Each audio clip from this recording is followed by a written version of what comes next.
Greetings, this is Star Illumination. It's the last day of January 2023. I'm giving you kind of an update and a little bit of an advance notice for what's coming ahead here in 2023. I probably should have done this months ago, but at least we got something now. I was trying to figure out different ways to do this to give it, make it quick, to the point, and give you the important stuff that you need to know. So I'm just going to focus on three key elements: Jupiter, Saturn, and Pluto. Everything else is whizzing around doing its thing, of course. Neptune will be in Pisces all year, and Uranus will still be in Taurus all year. The north nodes are going to change, but that's going to be another video at some point. We're not there right now. So I had this idea that I thought I would read to you, okay? But first, before we do that, let me go to the stage and I'll show you what I'm talking about. All right, so I made these notes and I posted this very early this morning. These are the things that concern me the most absolutely right now, but I'm going to expand a little bit. Number one, coming up very soon on February 5th, we have the full moon. That's the sun in Aquarius and the moon is in Leo. Sun will be in Aquarius, moon will be in Leo. Uranus will still be in Taurus right here, very close to the north node. So you can already see that this is a big fat loose T-square. Of course, obviously the folks who are most immediately impacted will be the Aquarians, and the Leos, of course, and indirectly the Taurus folks, because these are all fixed signs in a very, let's say, stressful but potentially rewarding dynamic. Now, it's not marked here for a reason, because there won't be any planets here, but everyone who's got very strong Scorpio emphasis, you need to pay attention as well, because it's like you're getting a three-pronged stress attack from here, and from here. Now, again, it's a lunar transit, so we're talking about a few days leading up to the full moon and a couple of days after as the tension and the pressure builds up. And of course, how that works for all of you will be very much depending on your own individual chart.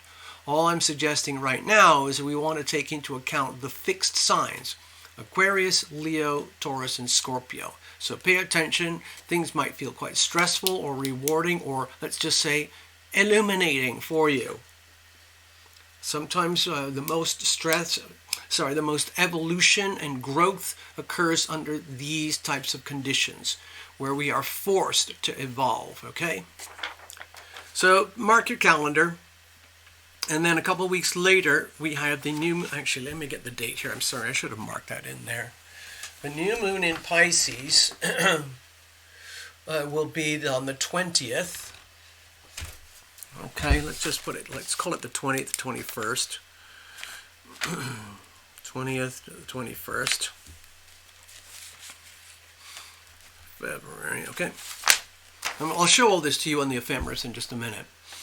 So the new moon will be in Pisces. Over here, that's the sun and the moon conjoined in Pisces. Now, you also know, of course, that Neptune is right here, okay? So that's a very strong Neptune Pisces influence.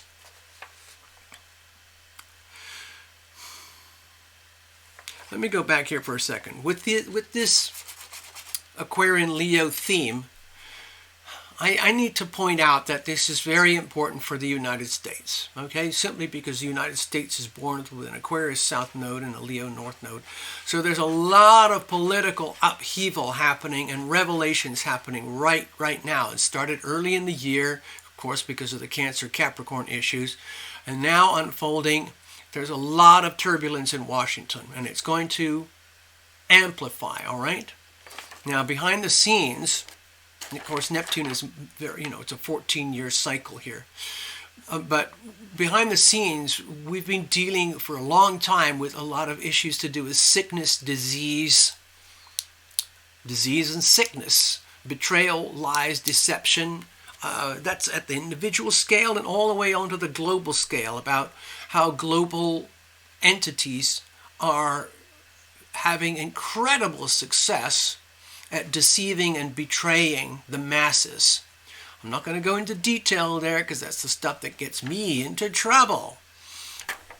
Neptune, the beautiful side of Neptune, of course, is the exposure and unlimited access to the great beyond, art, music, inspiration, divinity, spirituality, religion, things like that. It can be very fulfilling, but it can be also very nebulous and very, let's say, difficult to handle, that kind of energy. On the trickier side of the energies, we're talking about failures, death, loss, betrayal, deception, lies, abuse, perversions, sicknesses, addictions, drug abuse, all sorts of really squalid, evil, darkest of energy. And it's all happening simultaneously, the good and the bad. We will get things really lit up here with the new moon because it's going to light up everything good and everything bad that's happening. New moons, of course, new starts and new beginnings. So again, where does this all land in your chart? Could be anywhere. But anyway, wherever this new moon Pisces energy lands in your chart, that's going to be the significant moment for that new moon for you personally. Okay? Now, the next thing I want to do is, I don't really have it lit in here, but we're going to deal with Pluto in Aquarius. I'm also going to deal with a little bit with Saturn going into Pisces, and Jupiter going into Taurus, but that's later.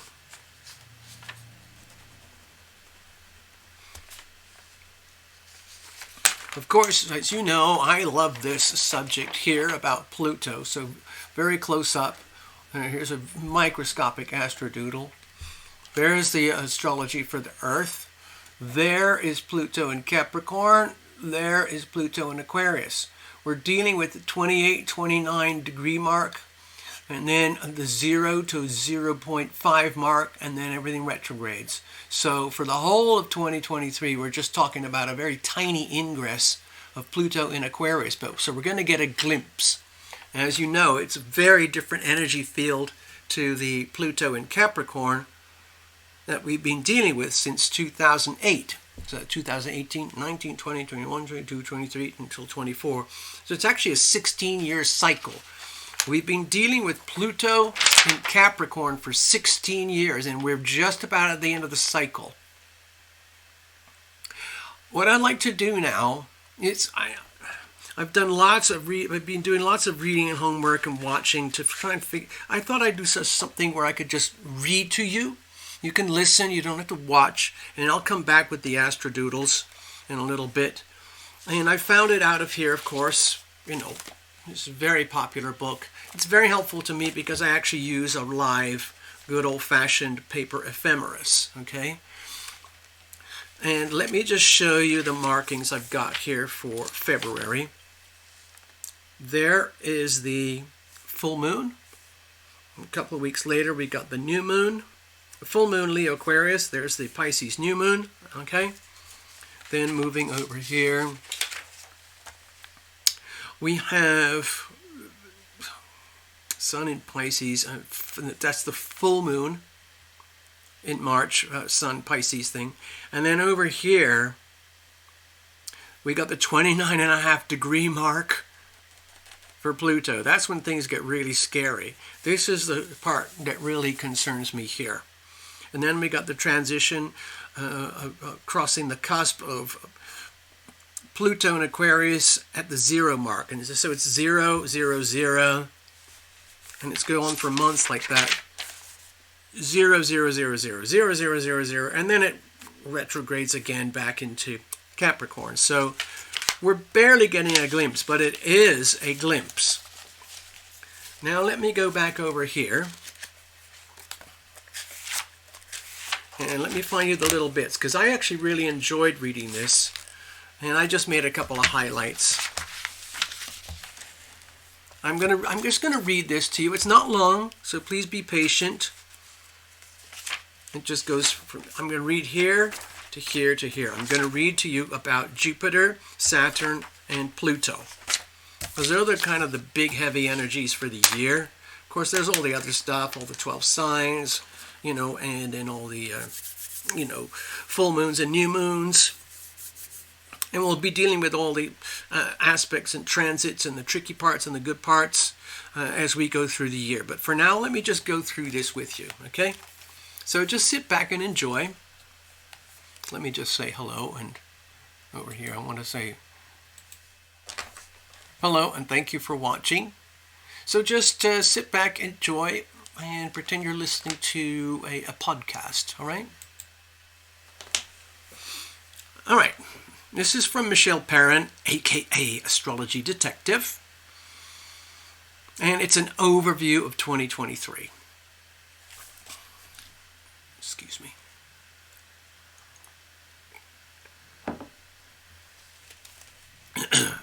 The year 2023 marks a major turning point, with 3 major planets changing signs, including Pluto. Due to this planet's elliptical orbit, it takes Pluto anywhere from 9 to 30 years to transit a sign. When they talk about elliptical, they mean like this. So when Pluto is in Scorpio, that's the time it's fastest and shortest, closest to the Earth. But when we get to Pluto in Taurus, it takes about almost, 32, 33 years to do that one sign transit. Okay? Can you imagine that? So a lot of people would be born, lived, and died just in one Pluto transit. Anyway, here we go. Due to this planet's elliptical orbit, it takes Pluto anywhere from 9 to 30 years to transit a sign, making it the orb that defines generations and major areas of history. So it affects the whole of human history. Saturn is also marking a major transition when it makes the last stop in its 29-year journey of the zodiac by entering Pisces. Saturn has a circular orbit, about 29 and a half years, so you get about 2.5 years, almost 3 years per sign. And it's regular as clockwork, highly predictable. Some of the astrologers I've been following and studying, like the real serious academic types, they've gone back into history like hundreds, in fact, 2,000 years to track these cycles, and you can see very, very regular patterns that come up. So in some ways, things become highly predictable. Not that I'm going to profess to be telling you the future, of course. Saturn is also marking a major transition when it makes the last stop in its 29-year journey of the zodiac by entering Pisces, the last astrological sign. This will be the culmination of one full cycle, one full Saturn cycle, before starting an entirely new one when Saturn enters Aries in mid-2025. Right? Finally, Jupiter.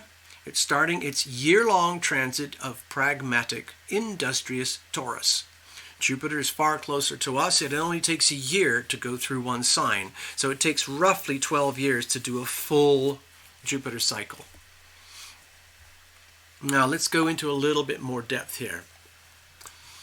Jupiter transits Taurus once every 12 years. This time around, it enters the sign on May 16th, 2023. So we have a little while to go. And exits on May 25th, 2024. It's almost exactly a year transit. Taurus is a hard-working sign, so this makes it an especially auspicious time to go after solid, grounded 3D goals that will help build firm foundations for the future. Remember, Taurus is also very much about building, construction, creating foundations, solid stuff, matters of the earth, money, real money, like gold, silver, commodities, timber, oil, gas, concrete, orange juice, corn, soy, wheat, fertilizer, things like that. Taurus is ruled by the planet of art and pleasure, Venus. So it is also a positive time for artists and artisans. Yay! That feels good for me. There also may be a tendency to pamper oneself through pricey material items. As you know, Taurus loves beauty. Taurus loves art, things of beauty, tangible things that it can own. Taurus energy is very possessive. So a little indulgence is great, but just try not to overdo it. So we're looking at the positive aspects of Jupiter and Taurus.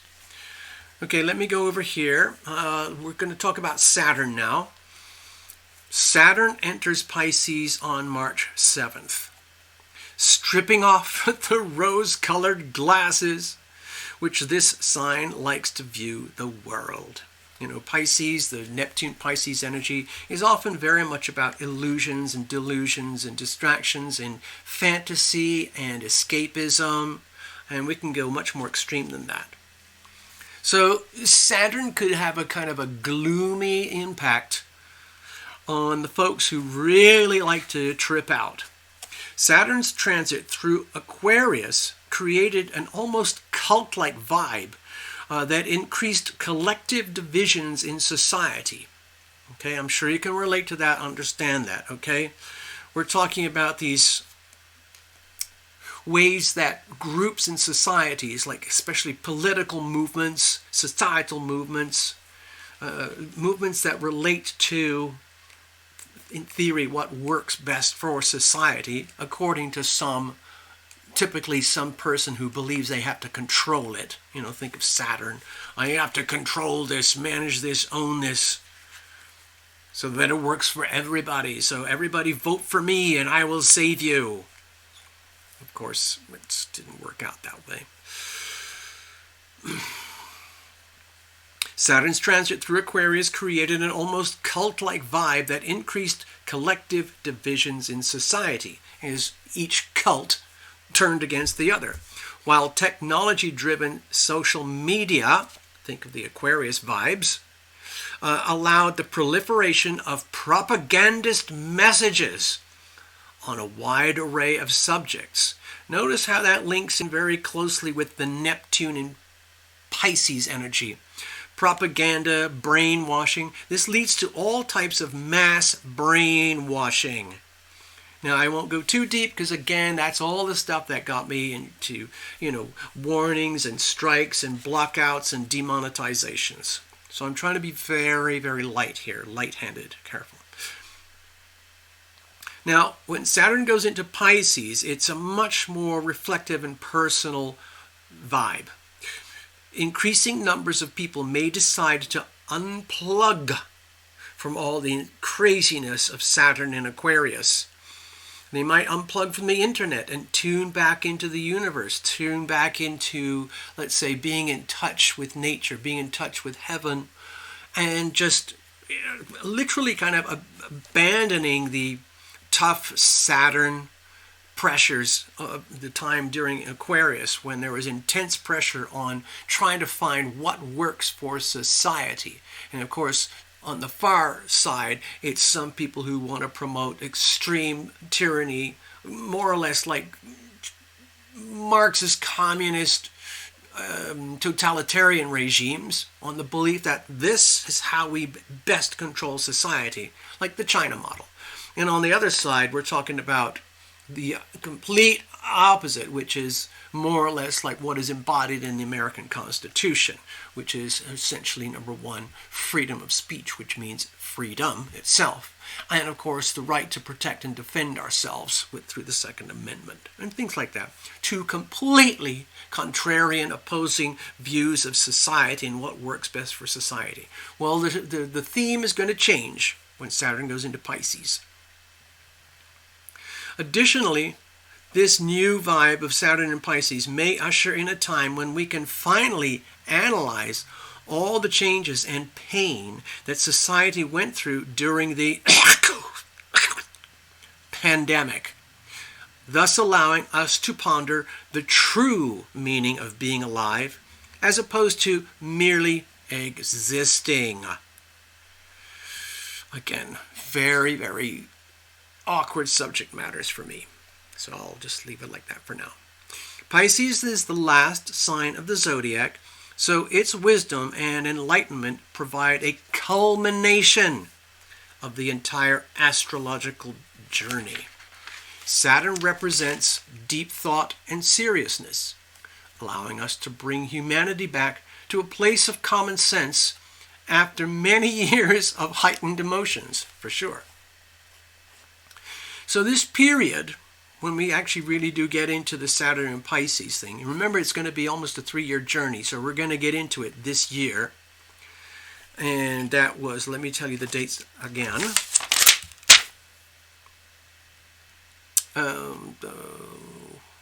Anyway, I've got my Astrodoodles. I'll show you there in a minute.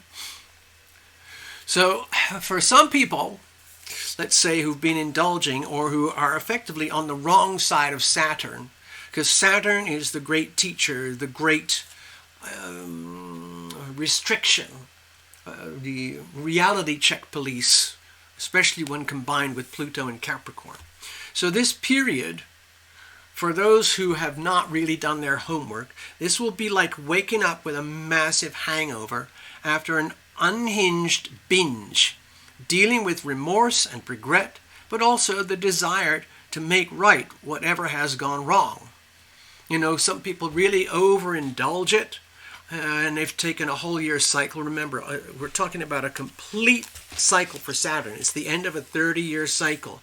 So we're talking about the final death throes of a Saturn cycle, where everything that was not honored, respected, learned, absorbed into our 3D reality as common sense reality, it's going to feel really bad. And whoever's on the wrong side of that, in other words, there's a lot of people in the United States who have a certain conviction on a political this way, I hope the camera shows it that way, where they're going to really come unstuck and unglue once they start to see some of their, let's see, rather elevated dreams and hopes for society come crashing down with a reality check, where they actually start to see for real what's actually gone wrong. As a society, we have been in a state of decay for quite a while, particularly in terms of basic civility and courtesy. Well, that would happen, as you go through the 30-year cycle.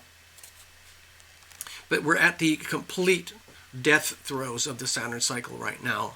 So it's kind of stinky and smelly, especially when we line it up with Neptune and Pisces. It's really like we're all going to get a really good sniff of the massive sludge and sewage that's basically pouring out of anything and everything that is fake about society and humanity. So we now have to regain a sense of responsibility in order to pick up the pieces and set things back on the right course. And that's going to be very tricky for some people, for some institutions, for some governments, for some countries. And this will happen either by choice, in other words, we can deliberately walk into the problem and deal with it and face it and own it, or it will be forced upon us, okay? And we'll notice that especially when Saturn enters Aries in 2025. So we have a little bit of time to deal with it. Oh, hello, Bubba. Come on. I know you want to hang out. Come up and have a look. I'm just reading, so just hang out. Bubba's having a sip of water. Take your time. Okay, there you go. Now, Saturn in Pisces marks the endings of cycles.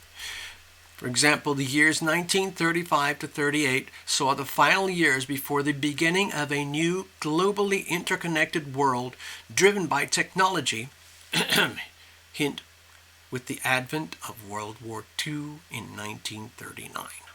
Likewise, the years 1964 to 1966 bookended this area before the 67 Summer of Love completely transformed society yet again. Notice we're talking about 30-year cycles here. Saturn's last transit of Pisces was in 1996, marking the last truly human years prior to the mass adoption of, I would say, technology, the internet, the online world, and the massive expansion of I guess you could say, yeah, technology. When the online world became inextricably intertwined with real life. I mean, yeah, we're seeing that today for sure. I mean, a lot of people are so immersed in that online world that they can't really tell the difference between reality and online. To me, that's very disturbing. I'm an online person. I depend on YouTube and Rumble and Twitter and my Zooms and the internet. So I'm very locked into this stuff. But then again, I have a very strong Aquarian vibe. So it makes sense to me, but there are many times where I feel like, whoa, I'm way out on the fringes. I need to come down to earth, and that's when I start seeking nature. I like to be near water, trees, animals, ocean, rich, abundant, yummy nature with no electronic distractions. You want to park over there, Bubba? Okay. Just park there for a while, okay? Okay. So we're going to see it. Saturn is going to be the great teacher as always. And there are a lot of people who are not going to like it. And they're going to react rather than respond. Last, but certainly not least, Pluto enters Aquarius on March 23rd. Now don't get too excited because it's just a tiny glimpse. I'll show you in a second. Where this will remain until June the 11th when Pluto transits back into Capricorn. Pluto won't occupy Aquarius properly for the long haul until 2024. Okay, so we've got the rest of this year at least. So we can consider this as a tiny sneak preview of what is to come. Pluto's change of sign is by far the most important planetary shift of the decade, and I would agree. Let me show the ephemeris for Pluto. Let me get way back over here. I'll just show you. Actually, I think I just did this for you already, didn't I? I don't know if you can even see it here. Let's go back. Okay, so here's Pluto in Capricorn in March, and there's the transit point, Pluto in Aquarius, right there, okay? Now it stays at the 0 mark. Remember, Pluto moves very, very, very slowly. So it stays hovering over the 0 degree mark for months. Okay, there's March, April, May, June, and then it hovers. It starts to go retrograde here. Actually, it starts right here, and then it goes back through the 0 points, back all the way to the 29.59 degree part, and then back into Capricorn for the rest of the year. Okay, I hope that illustration makes it a little more clear for you. All right, let's have a read here again. I agree. Pluto's change of sign is by far the most important planetary shift of the decade. It's going to be a complete, utter change in society. Okay, massive revolutionary upheavals. Okay, until the year essentially 2044. So if you're not prepped up, you need to start getting prepped. It's a long, slow process, so a lot of people won't even know it's happening until they actually see it right in their faces, and they won't be prepared. Anyway, Pluto's entry into Capricorn in 2008, remember that? Was felt immediately with the great global recession. Do you remember that? Global financial chaos. Okay? Also, do you remember my little book? My famous little book? Wealth, Money, Finance, Global Restructuring, January 2020. That's when we had another crisis point. But anyway, during Pluto in Capricorn, cracks began to show in the facades of big everything. We're talking the Capricorn stuff. Big corporations, big bosses, big institutions. Okay, we're talking here big media, big business, big government, big tech, big pharma, big military, big agro, all the big stuff, okay? Yes, you can have that water now too, okay, Bubba? So,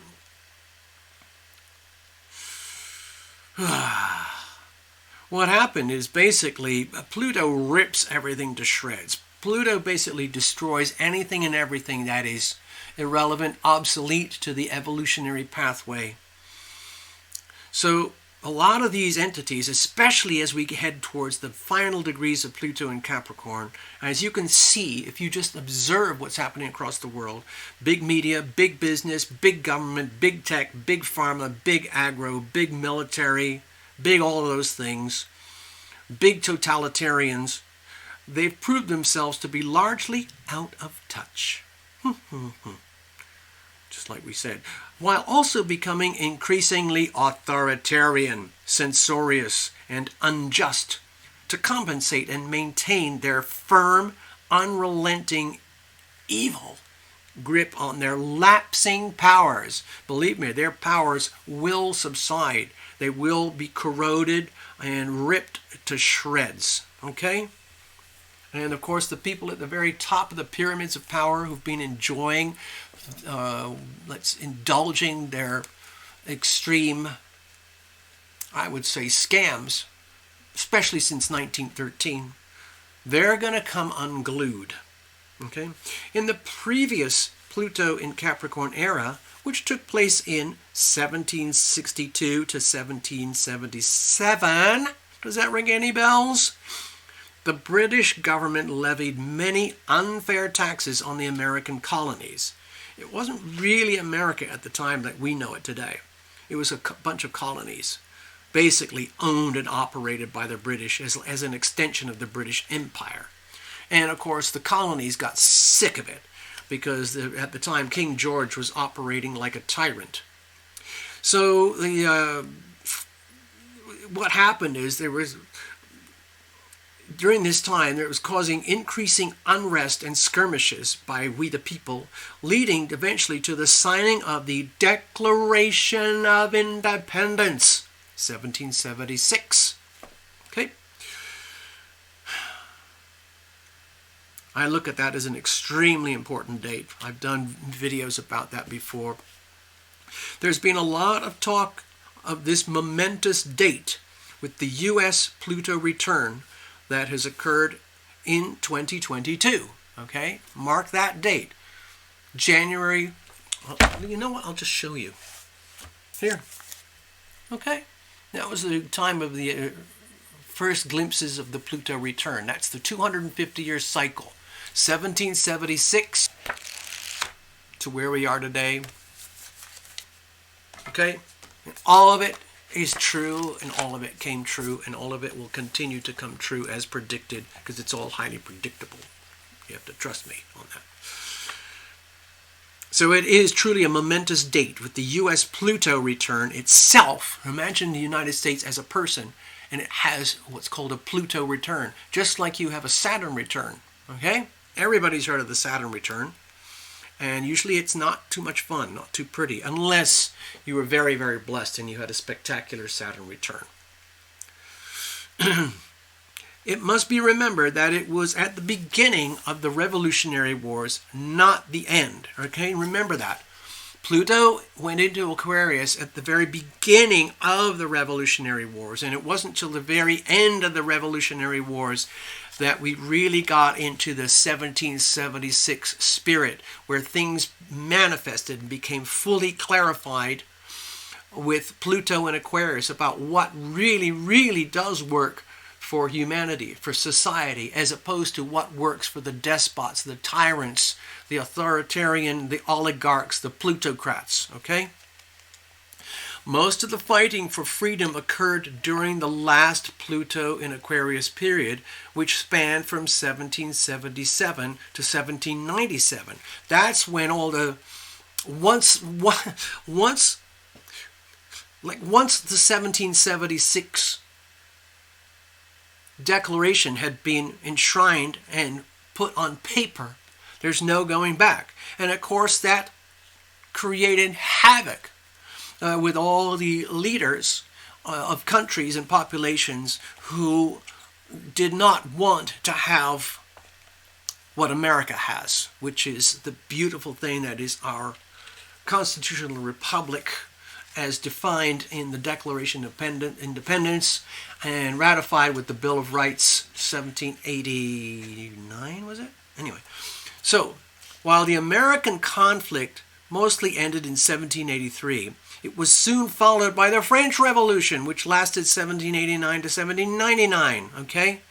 So it's a very long period of revolutionary energy. In fact, this entire period ushered in an era known as the Age of Revolution. This is where citizens around the world were emboldened and inspired by the American success story and fought for their own independence against tyranny. Now, this should be of no surprise to astrology lovers, as Aquarius is famous for representing renegades, rebels, and liberation. So, what will this mean to the United States?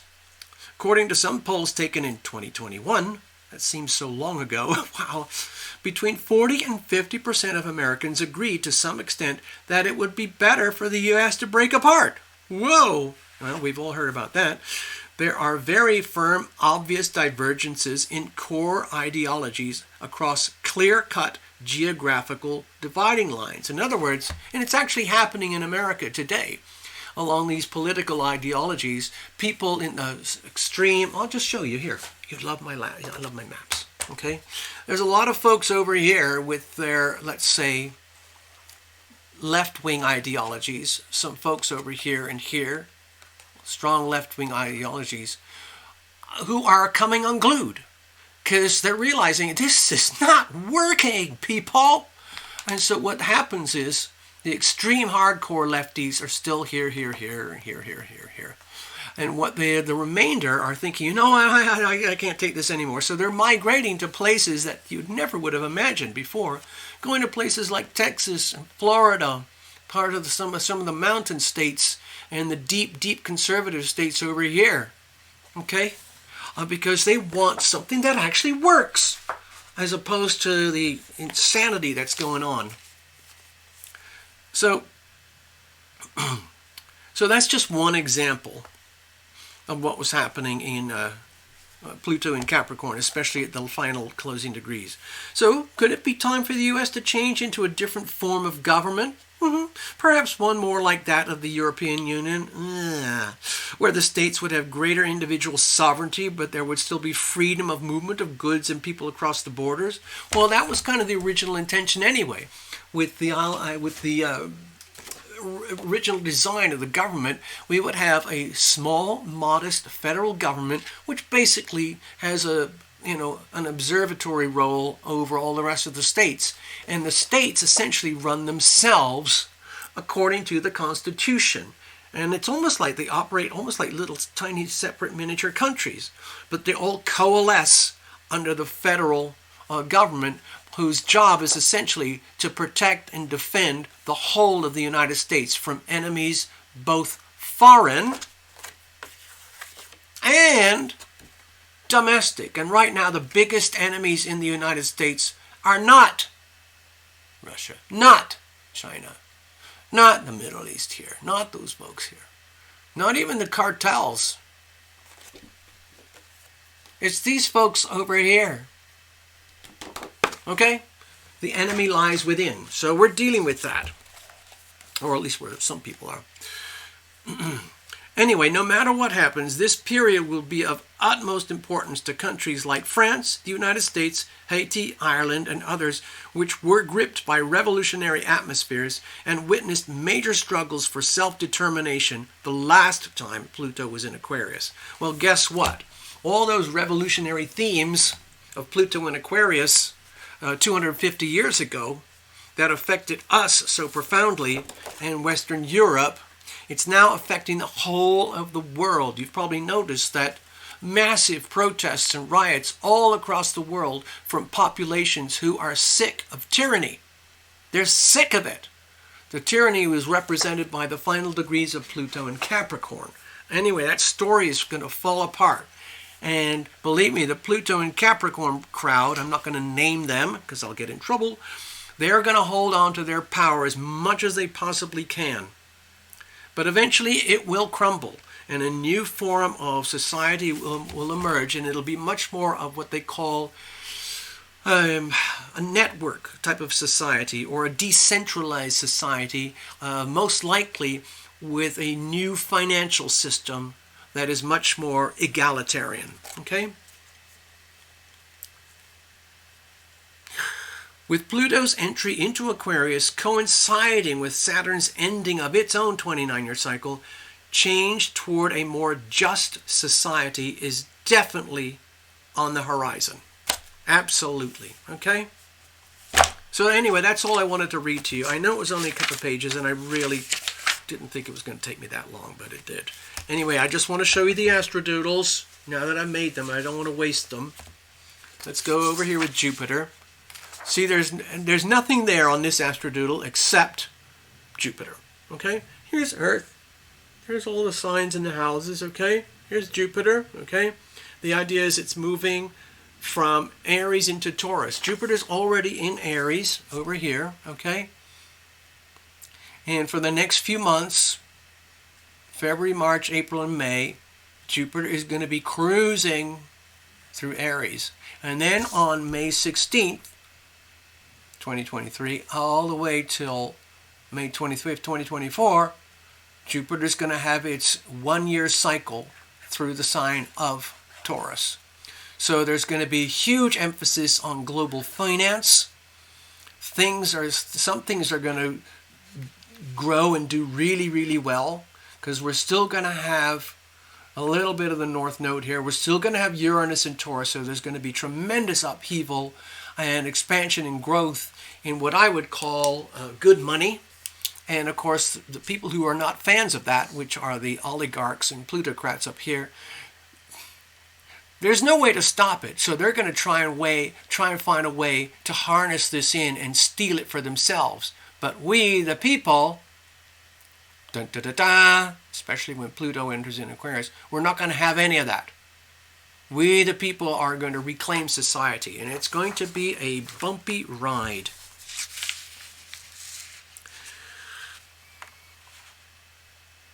Jupiter is very material. Things of amazing beauty, expanding. Maybe some of the insanity with climate is going to become even more berserk as Pluto expands it. Also, Pluto is very much, Jupiter is very, let's say, they call it the great benefic, expands. So things like art, to do with art and beauty. Remember, Jupiter's, Taurus is ruled by Venus, loving of art, beauty, and things. So Jupiter will expand that. I don't know how that's going to look. I know I have some ideas for myself regarding expanding arts, music, and writing. So I am going to do everything I can to optimize this energy here. I hope you do too. If you want to get deep into it, you want to know where this happens for you personally, you know where to find me. I'll just show you. Over here. Thank you very much. All right, now let's go over to Saturn, the great teacher, the Lord of Karma. You do not want to get on the wrong side of Saturn, okay? Obviously. So right now, Saturn is here in Aquarius, and it's going to move into Pisces March 7th. Okay, so we have a few weeks. All of February and some of March. March 7th, 2023. And it's going to stay here roughly for 2.75 years until early 2026. Okay? So we already kind of talked about Saturn in Pisces here. Saturn in Pisces, I feel it's going to really expose things like big pharma and all the sickness and disease that they caused, and how we're going to have to call them out and recalibrate the healthcare system of the world. Remember, there's a place called the WHO, that wants to take over the world in such a way that that entity, along with a certain other bunch of three-letter entities, want to take over the world and supersede governments in such a way that we, the people, have no control. And like Dr. Malone said, it won't be your government that stops you from traveling, stops you from entertaining, stops you from doing financial things, stops you from shopping or buying things according to your carbon credits. It'll be the corporations and the banks acting on behalf of the government. So you have to be very careful. It's very, very sneaky, dirty, deceptive. But Saturn in Pisces will expose the evil, okay? So we have to watch out for that. Be very careful. All right? So that's going to be a 2.5-year period. We're going to start to feel it fairly soon. Saturn, that symbol, moving into from Aquarius over to Pisces. All right, I don't have the other charts that I can show you right now, but anyway. Well, I hope that helps you. Neptune, of course, is still here. Neptune is here right now, and eventually in a few years it's going to be right around here at the cusp. Saturn is leaving Aquarius. We won't go back here for another 30 years. And so this is kind of the death cycle for Saturn. This is the end of a 30-year Saturn cycle. Basically anything and everything that has gone wrong will go wrong. And we'll see how disgusting it is, and then Saturn will do what it does. It will punish the offenders, and it will reward the do-gooders. Okay? And there will be, I would say, a lot of people with sickness and disease who don't deserve it. And that's very tragic for those people. But again, that's typical Neptune Pisces energy. The tragedy and suffering, that makes no sense. That is totally unjust. Let's keep going. Now, here's the big one. I know it looks completely weird, I know. There's nothing on here on this Astrodoodle except Pluto. Right now, we've had the last, since 2018, 16 years. It's been a 16-year journey, Pluto in Capricorn. 16 years to go from here to here. Pluto entered Capricorn 2008 over here. And then we had the great Pluto return, 27 degrees Pluto over here in January 2020, roughly, for the United States. And of course, that had a tremendous impact on the rest of the world. And now Pluto is going to move into Aquarius, okay? It actually makes a sojourn into Aquarius, like I showed you on the ephemeris, on March 23rd. So that's a while from now. And it stays here at the 0 point for months until June 11th. So it's barely grazing into Aquarius before it retrogrades back into Capricorn for the rest of the year. And it won't be really until 2024 over here. You can't really see it very well, can you? 2020, damn it. Come on, camera. 2024, when Pluto gets into Aquarius for real, and we really start to notice that journey. So I already read to you about the Pluto journey.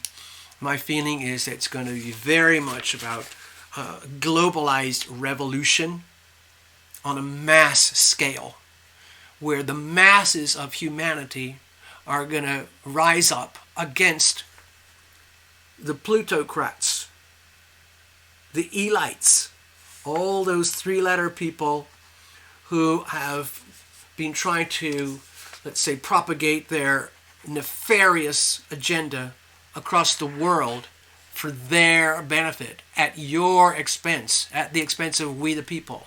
But like Love Triber says, we the people are the cure. Yep.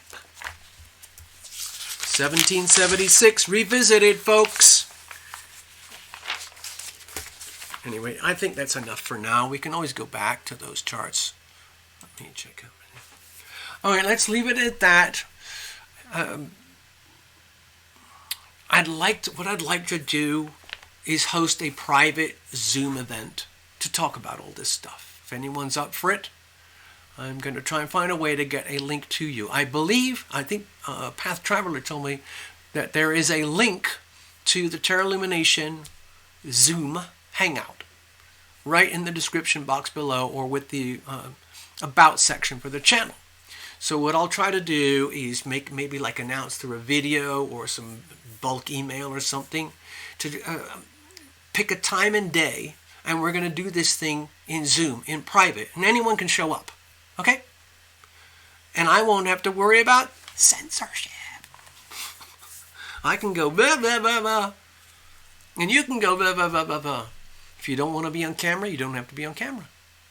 You can just put your voice, or you can just listen and observe. Anyway, it's the kind of idea I'm having right now. All right, let's leave it like that. I hope you have a super rest of your day. Bye-bye.